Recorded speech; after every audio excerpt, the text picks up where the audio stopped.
자, 이제 욥기 21강 시작하겠습니다.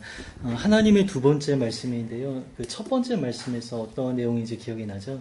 그 첫 번째 말씀은 대조되는 두 가지 내용이 1부, 2부 이렇게 좀 나눠져 있었습니다. 그 첫 번째는 질서 있는 자연, 그리고 아름다운 자연, 하나님이 선하게 창조하시고 모든 사람들이 기뻐했다 이렇게 말하면서 이 자연 세계와 또 우주 질서를 하나님께서 이렇게 좀 붙잡고 계시고 통제하고 계신다 이러한 내용이 이제 첫 번째 그 일부 내용이었고요.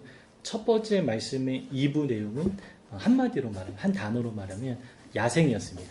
야생의 세계에 대해서 좀 굉장히 무질서하다, 굉장히 부조리한 이제 세계를 드러내면서 이 또한 하나님이 다스리신다 이런 내용이었습니다. 그래서 하나님은 이제 감추거나 이러지 않으시고 우리가 이해하지 못하는 부분들에 대해서 이해시키려고 이렇게 한 면만 드러내지 않으시고 이해하지 못하는 것들을 그냥 다 드러내시면서 이 또한 하나님의 통치 영역이다 이렇게 좀 이야기를 좀 하셨죠. 자, 이제 하나님의 두 번째 말씀 이제 시작하는데요. 이제 이 두 번째 말씀으로 이제 욥기 전체가 이제 마무리가 됩니다.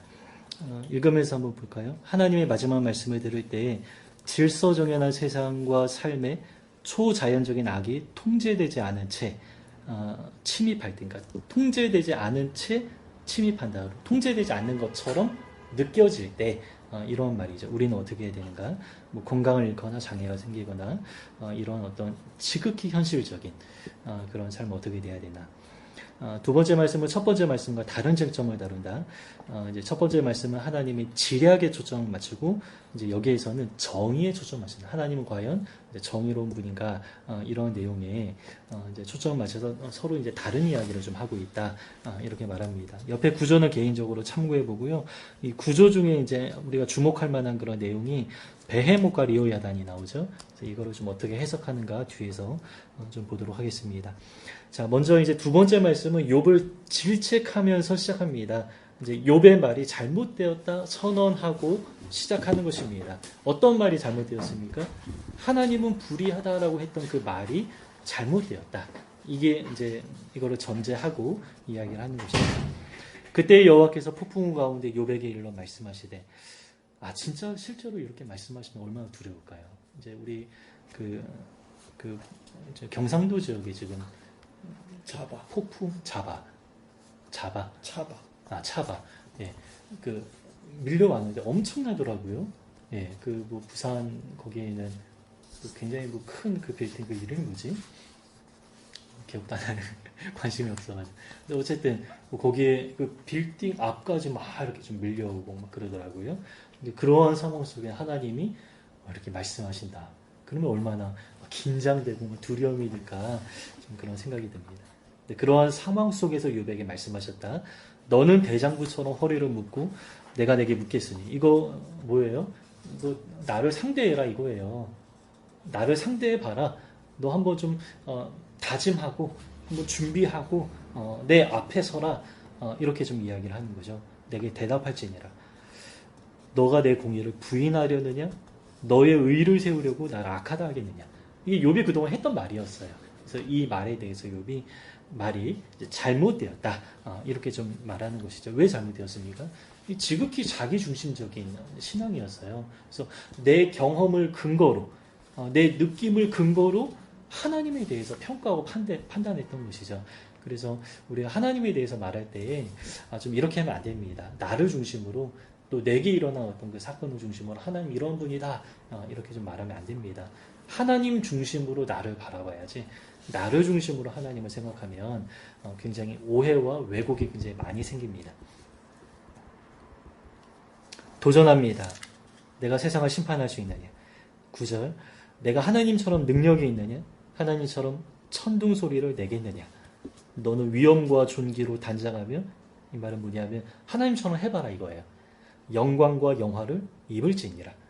그러면서 뭘 해야 돼요? 너의 넘치는 노를 비우고 교만한 자를 발견하여 모두 낮추되. 이거 너 욥이 원했던 거 아니냐? 너가 마치 내가 된다면 하나님이 된다면 너 이렇게 한번 해봐라. 교만한 자 다 낮춰봐라. 모든 교만한 자를 발견하여 낮아지게 하며 악인을 그들의 처소에서 짓밟을지니라. 너 이렇게 해봐라. 그들을 함께 진토에 묻고 그들의 얼굴을 싸서 은밀한 곳에 둘지니라. 그러면 내 오른손이 너를 구원할 수 있다고 내가 인정하리라. 이게 무슨 말이에요? 너 이거 할 수 없다라는 거예요. 근데 욥은 그동안 하나님 앞에 하나님 왜 이렇게 안 하십니까? 라고 자꾸 물어봤어요. 근데 하나님은 너가 내 입장이 돼도 너는 이렇게 할 수 없다. 이렇게 이야기를 하는 것이죠. 왜냐하면 악을 대하는 하나님의 의도와 태도가 다르기 때문에 그래요. 자, 우리 밑에 있는 설명을 한번 봅시다.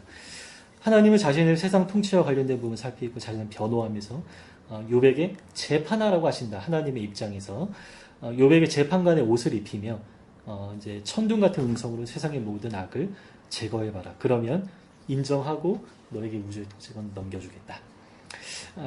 이 말씀은 정확하게 브루스 올마이트의 내용입니다. 이 브루스 올마이트는 기억나시는지 모르겠어요. 저는 이제 가물가물하게 기억이 나는데 에반 올마이트는 조금 성경적이지 않았어요. 그거는 좀 정치적인 문제, 사회적인 문제, 그 댐 건설과 관련된 그런 내용을 다룬 것이죠. 그래서 정치, 사회적인 문제를 성경을 소재로 그렇게 만든 것이고, 브루스 올마이트 같은 경우는 굉장히 신앙적인 문제를 많이 다뤘어요. 그렇죠? 근데 이제 브루스인가요? 브루스가 누구죠? 브루스가 심 캐리. 네, 지금 그러니까 이제 하나님이 되어서 한번 좀 해봐라.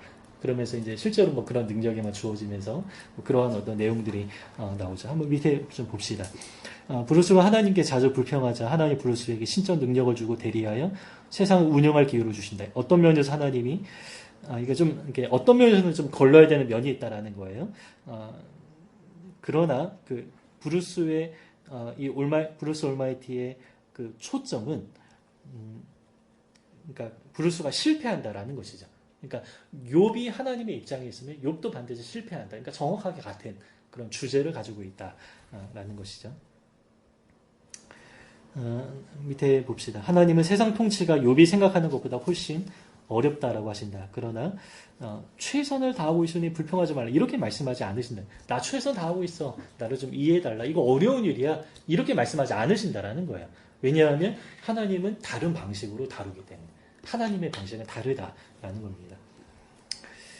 이제 신약에서 야고보와 요한은 악에게 승리하는 데 끼게 해달라 요청하지만 이게 뭐냐면 이제 예수 그리스도의 보좌 우편에 좌우에 앉게 해달라. 그 어머니가 요청했지만 이제 예수님은 그 자리는 아무도 모르지만 반드시 고난의 잔을 마셔야 된다라고 좀 이야기를 했는데 승리하기 위해서 반드시 필요한 게 뭐예요? 고난이 필요하다라는 거예요. 승리를 위해서 악을 제거하고 악을 제어하고 통제하기 위해서는 반드시 고난이 필요하다.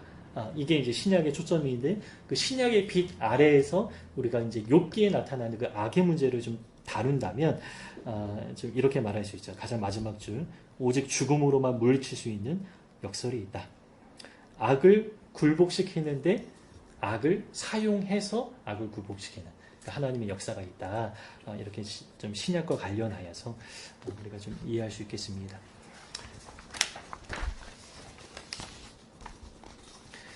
밑에 이제 본문이 굉장히 긴데요. 주제는 하나입니다. 베헤못과 리오야단 이야기가 나오는데요.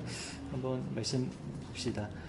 이제 소같이 풀을 먹는 배의 모습을 지어다. 내가 너를 지은 것 같이 그것도 지었느니라. 그것의 힘은 허리에 있고 뚝심은 배의 힘줄에 있고 그것이 꼬리치는 것은 백향목이 흔드는 것 같고 넓적다리 힘줄은 서로 얽혀 있으며 그 뼈는 녹광 같고 그 뼈는 쇠막대기 같으니 그것은 하나님이 만드신 것 중에 으뜸이라.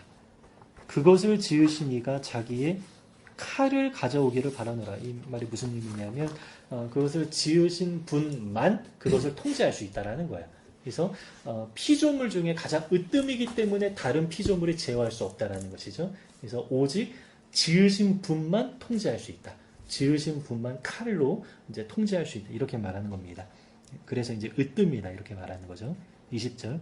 모든 들짐승이 뛰노는 산은 그것을 위하여 먹이를 내느니라.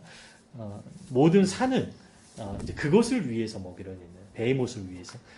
그것이 연잎 아래에 있는 갈대 그늘에서나 늘 숲속에 엎드리니 연잎이 그늘을 덮으면 시내버들이 그를 감싸는도다. 강물이 소용돌이 칠지라도 그것이 놀라지 않고 요단 강물이 쏟아져 그 입으로 들어가도 요단강은 이제 굉장히 쉽게 범람하는 그런 강인데 갑자기 범람하는 그런 강으로 유명한데요. 그래도 이제 태연하다. 그것이 눈을 뜨고 있을 때 누가 능히 잡을 수 있겠으며 갈고리로 그것의 코를 꿰을 수 있겠느냐. 이제 할 수 없다. 그래서 사람은 통제할 수 없다. 그러나 누가 하신다? 하나님이 통제하신다. 그래서 악이 세상에 존재합니다. 그래서 세상이 좀 부조리한 것 같고 좀 세상이 좀 너무 악한 것 같고 그러나 그럼에도 악은 그것을 지으신 하나님께서 통제하신다. 이 주제로 좀 이야기를 하는 겁니다. 밑에 있는 리워야단 이야기도 좀 마찬가지인데요. 한번 쭉 읽어봅시다. 내가 낚시로 리워야단을 끌어낼 수 있겠냐. 그 낚시 줄이 끊어질 수밖에 없는 거죠. 노끈으로 그 혀를 맬 수 있겠느냐. 밧줄로 그 코를 꿰 수 있겠느냐. 갈고리로 아가미를 꿰 수 있겠느냐. 아무것도 못해. 그 갈고리 그래도 이제 쇠로 만든 건데 아가미도 안 된다. 그것이 어찌 내게 계속하여 간청하겠느냐. 이 말은 뭐냐면 너가 그렇게 한다고 해도 리워야단이 나한테 막 리워야단이 살려달라 이렇게 간청 안 한다. 이렇게 말하는 겁니다. 그냥 아주 쉽게 무시한다라는 것이죠. 사람 정도 쉽게 무시한다. 부드럽게 내게 말하겠느냐? 좀 애원하듯이 말하겠느냐? 안 그런다라는 거예요. 어찌 그것이 너와 계약을 맺고 계약 맺을 필요가 없죠. 계약 맺는 것은 서로에게 윈윈 돼야지만 계약을 맺는 거예요. 근데 리워야단은 사람으로부터 윈윈 게 없습니다. 그냥 이제 본인이 훨씬 더 강한 그런 힘과 능력이기 때문에 계약을 맺을 필요가 없는 것이죠. 너는 그를 영원히 종으로 삼겠느냐? 못한다. 내가 어찌 그것을 새를 가지고 놀듯 하겠으며 내 여종들을 위하여 그것을 메어두겠느냐. 그러니까 좀 놀잇감으로 강아지처럼 마당에 이렇게 메어둘 수 없다 이 말이죠. 어찌 장사꾼들이 그것을 놓고 거래하겠으며 이거는 이제 그 장사의 어떤 그 대상이 되지 않는다. 상인들이 그것을 나누어 가지겠느냐. 내가 능히 많은 창으로 그 가죽을 찌르거나 작사로 그 머리에 꽂을 수 있겠느냐. 내 손을 그것에게 얹어보라. 다시는 싸울 생각을 못하리라. 한번 만지면 깜짝 놀라서 다시는 겁이 나서 이제 싸울 생각을 못한다. 참으로 잡으려는 자는 그의 희망은 헛된 것이니라. 그것의 모습을 보기만 해도 보는 것만으로도 그는 기가 꺾으리라. 아무도 그것을 격동시킬 만큼 담대하지 못하거든 누가 내게 감히 대항할 수 있겠느냐.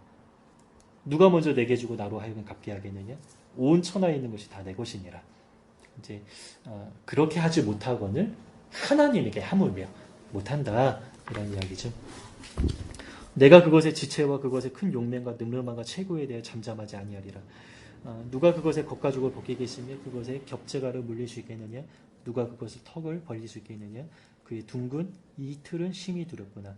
그의 질비한 비늘은 그의 자랑이로다. 튼튼하게 봉인하듯이 닫혀있구나. 비늘이 서로 달라붙어 있어서 바람이 그 사이로 지나가지 못하는 거예요. 그러니까 틈이 없다라는 것이죠. 마치 아주 단단한 갑옷 같다. 비늘이 갑옷 같다. 이렇게 말하죠. 서로 이어져 붙어 있으니 능히 나눌 수도 없구나. 그것이 재채기를 한지 빛을 발하고 그것의 눈은 새벽의 눈꺼풀 빛 같으며 그것의 입에서는 횃불이 나오고 이 횃불 이야기 때문에 이게 마치 공룡이다.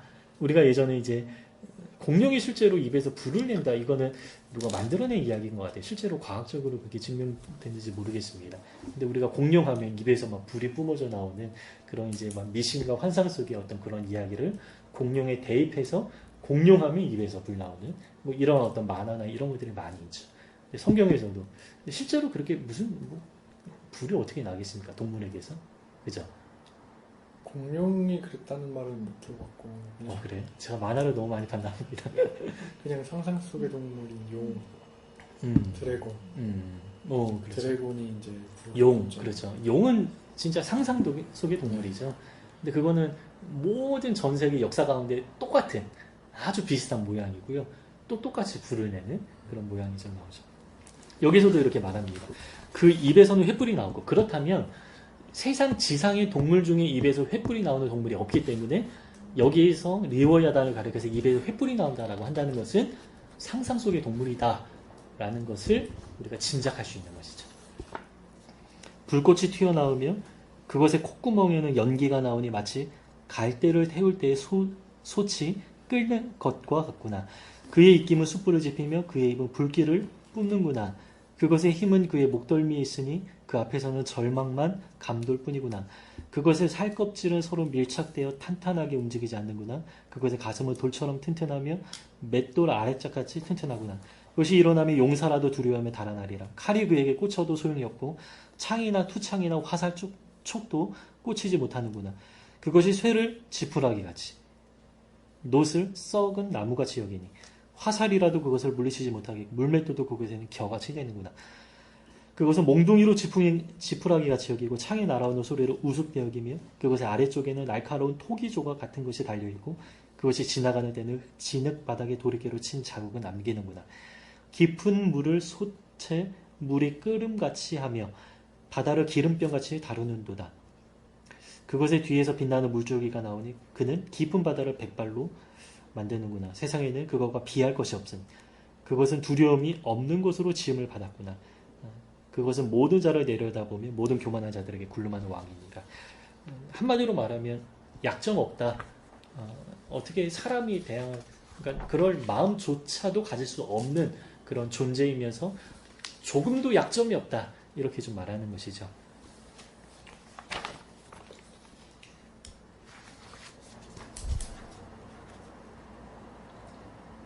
그러나 하나님은 통제하신다. 그래서 너가 할 수 있느냐? 이 말은 나는 할 수 있다. 이런 말이죠. 그래서 인간과 하나님의 격차가 얼마나 큰 것인가. 그리고 창조주 하나님과 피조물이 얼마나 차이가 나는가. 근데 우리는 하나님을 좀 쉽게 대하는 경향이 있습니다. 왜냐하면 성경에서 하나님이 사랑이다, 아버지다. 굉장히 따뜻하고 유순한 어떤 그런 이미지만 너무 많이 그려냈어요. 그래서 하나님을 조금 함부로 쉽게 그렇게 좀 대하는 경향이 있습니다. 그러한 태도가 어디서 나옵니까? 예배하는 태도에서 나오는 것이죠. 예배하는 건 너무 쉽게 생각하고 그냥 너무 경건한 마음이나 또 이렇게 조심스럽고 또 이제 살아계신 그 하나님을 만난다라는 그 경외감이 요즘 현대 예배 가운데 너무 많이 사라지지 않았나 좀 그런 생각이 듭니다. 좀 많이 치우쳐 있는 것이죠. 욥기에서 말씀하니까 하나님 우리가 좀 생각할 때에 좀 우리가 하나님에 대한 두려운 마음, 또 겸손한 태도, 경외하는 마음, 이러한 마음으로 좀 하나님 앞에 나아가야 되지 않는가 좀 이런 생각이 듭니다.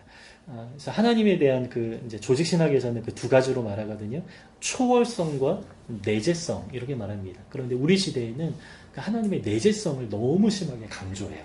하나님을 너무 작은 분으로 나의 하나님, 내 안에 들어와 계신 하나님, 내 삶에 관심을 가진 하나님 이렇게 나와 관련해서 하나님 너무 축소해서 이렇게 생각한다라는 겁니다.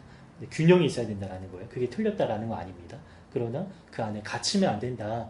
초월하시는 하나님에 대해서 좀 창조주, 주권자 이 하나님에 대해서 우리가 분명하게 좀 바라봐야 된다. 우주적인 하나님, 또 세상 역사 가운데 일하시는 하나님, 이렇게 크고 넓은 하나님을 우리가 좀 생각해야 된다.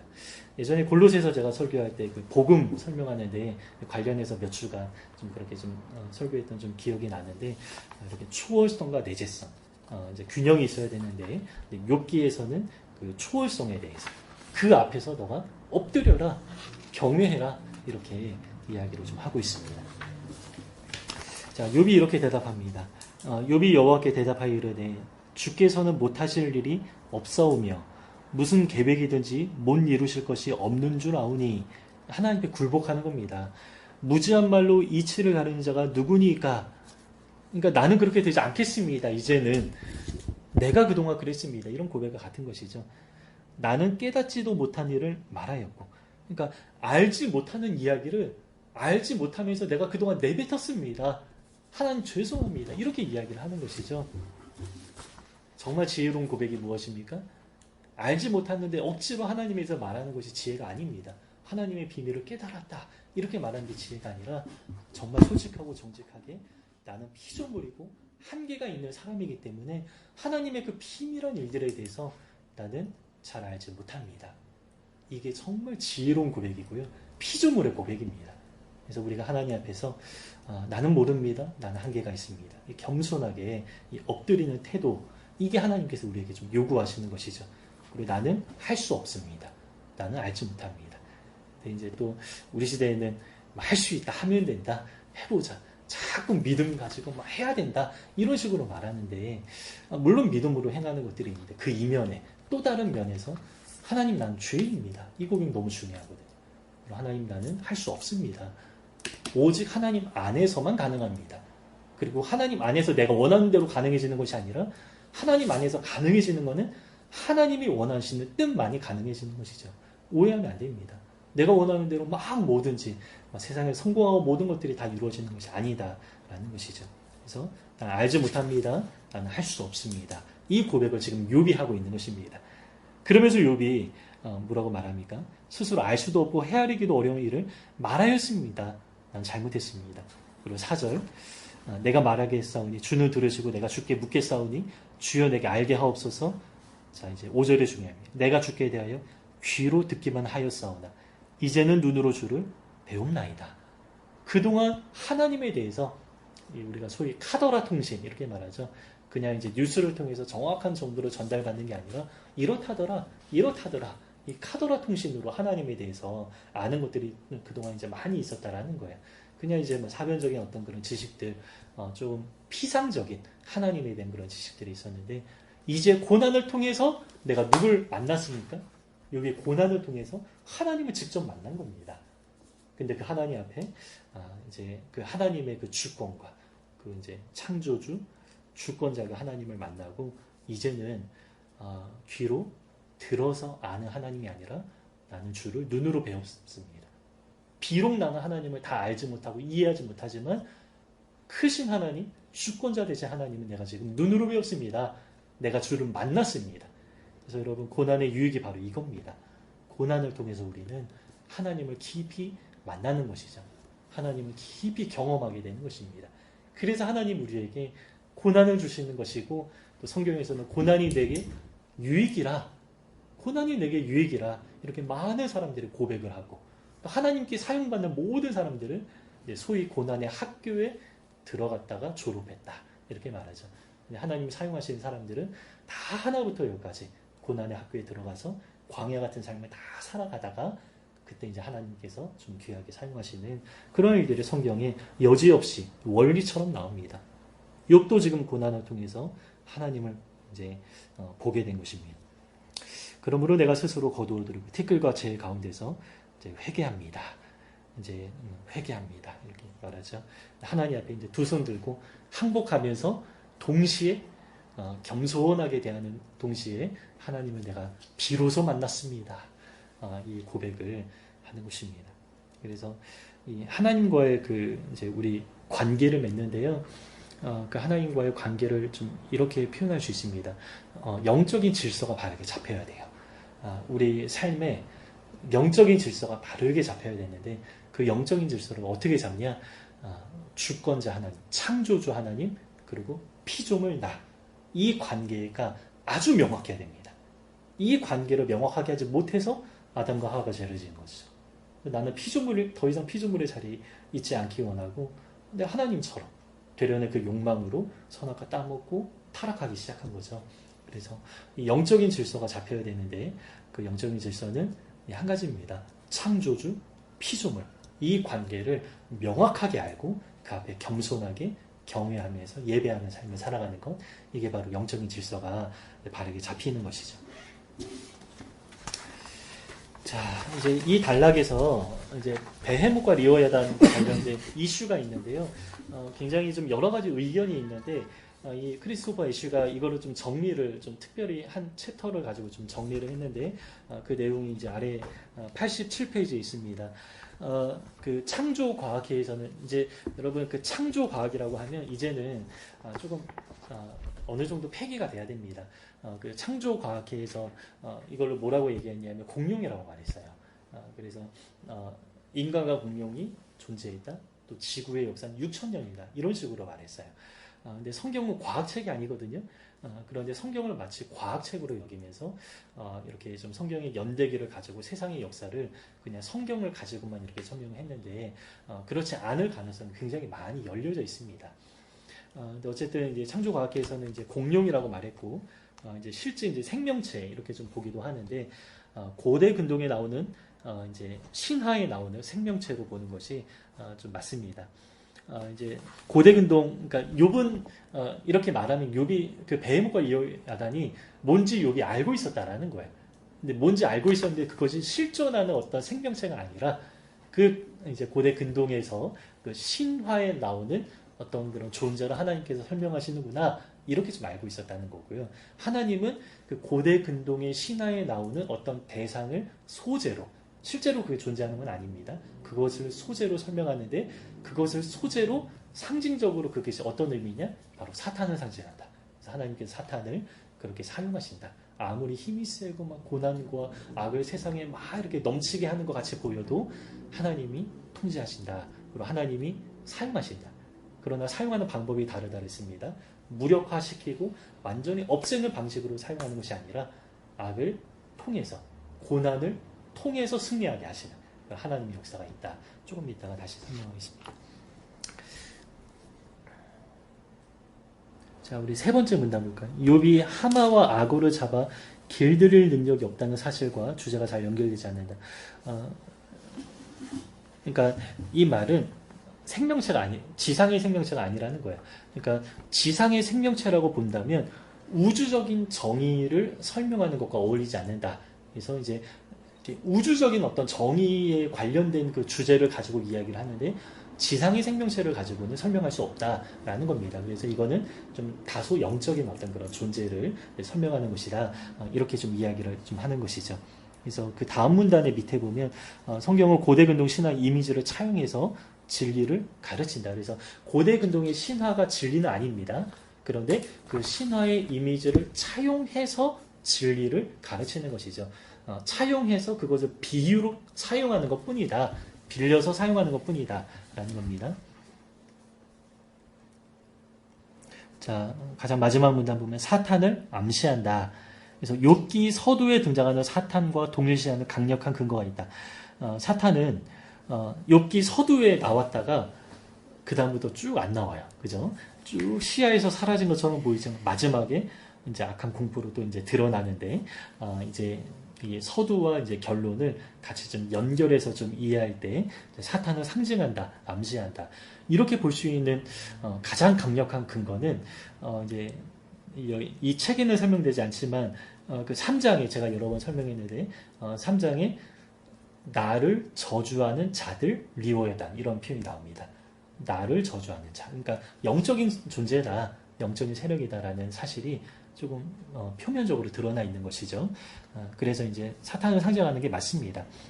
그리고 요한계시록 12장, 13장에 이제 두 짐승 기억납니까? 우리 요한계시록 이제 배울 때 이제 바다에 있는 또 땅에서 올라오는 바다에서 올라오는 이런 두 짐승이 나오는데 이 사도 요한이 욥기를 익히 알고 있었을 것이다. 라고 이제 우리가 전제할 때에 그 두 짐승이 바로 베헤못, 리워야다. 이 두 짐승이 아닌가. 그 두 짐승을 좀 생각하면서 좀 그런 어떤 상징적인 사탄을 그런 식으로 설명한 것이 아닌가 이렇게 좀 볼 수가 있겠습니다. 자, 이 내용이 중요합니다. 우리는 베헤못과 리워야단에게 어떻게 대응하는가?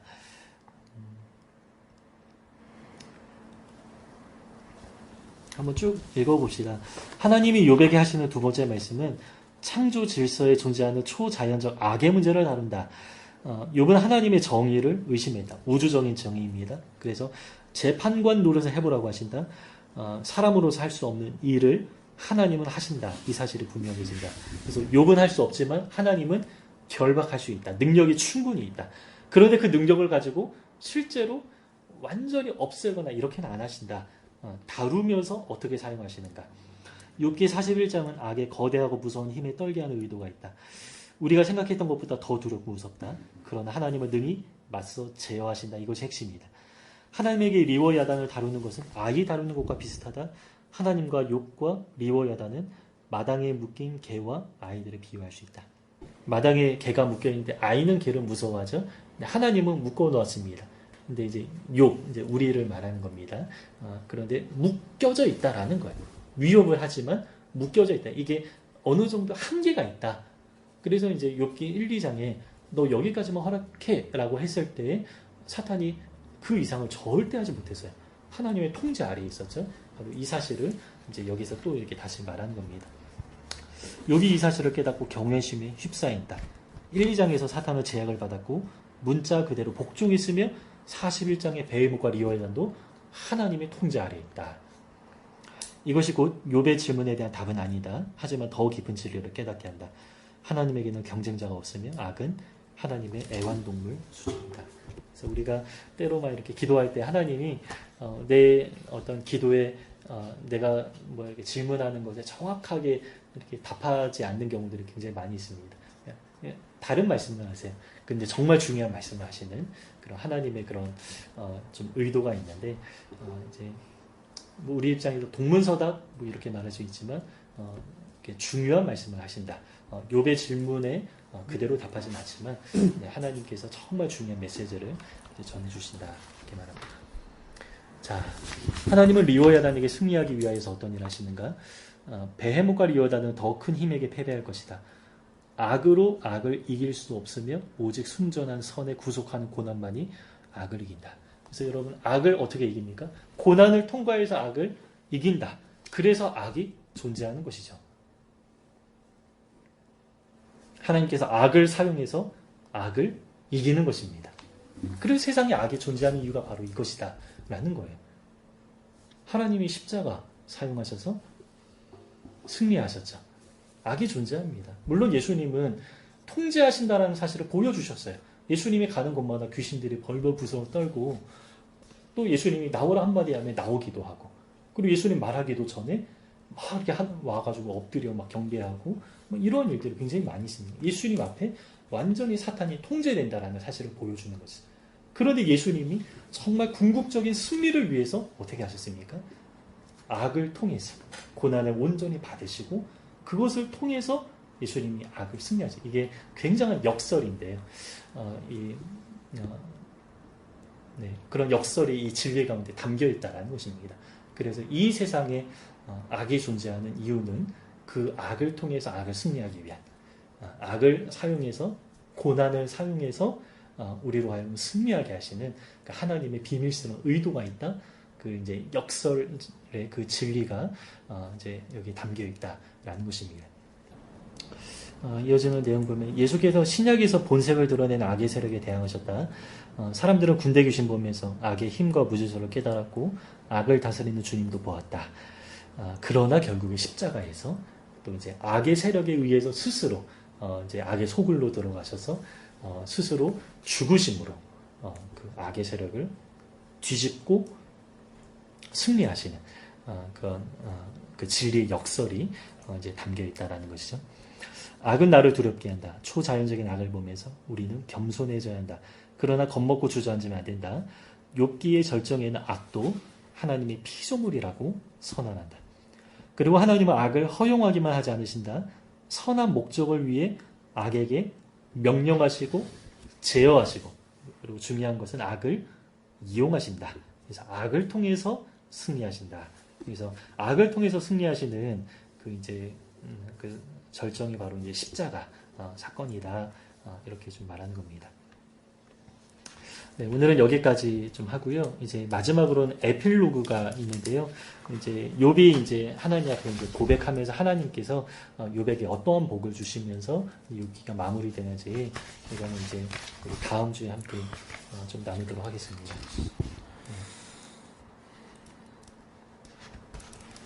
네. 마무리할까요? 네. 기도합시다. 우리를 만드신 하나님 앞에 겸손하게 행하기 원합니다. 하나님을 쉽게 대했던, 하나님을 가볍게 대했던 우리의 태도로 주님 용서하여 주시고 하나님 욥과 같이 우리도 하나님 앞에 엎드리기 원합니다. 하나님은 창조주이시며 우리는 피조물에 불과함을 고백합니다. 우리는 능력이 없으며 우리는 지혜가 없으며 우리에게는 힘이 없습니다. 오직 모든 주권과 또 모든 지혜는 하나님에게만 있음을 고백합니다. 그 앞에서 겸손하게 행하며 또 하나님을 경외하며 예배하는 그런 삶을 잘 살아갈 수 있도록 인도하여 주시옵소서. 고난을 통하여서 욥이 이제 드디어 하나님을 만났습니다. 내가 주님을 눈으로 배웠습니다. 고백하는데 때로 하나님 우리 삶 가운데 고난이 찾아올 때 이상하게 여기지 아니하며 감사하게 여기면서 이 모든 시간들을 통하여서 내가 주님을 가까이 만납니다. 고난이 내게 유익합니다. 고백할 수 있는 우리의 신앙이 될 수 있도록 역사하여 주시옵소서. 욥이 만난 하나님을 우리도 만나기 원하고 또 욥이 연단되는 과정 가운데 이렇게 성숙해가는 과정을 우리가 보았는데 우리 또한 욥과 같이 연단되며 성숙할 수 있도록 그래 하나님 앞에 더욱더 가까이 나갈 수 있도록 하나님이 끌어 주시옵소서. 감사합니다. 예수 그리스도의 이름으로 기도드립니다. 아멘.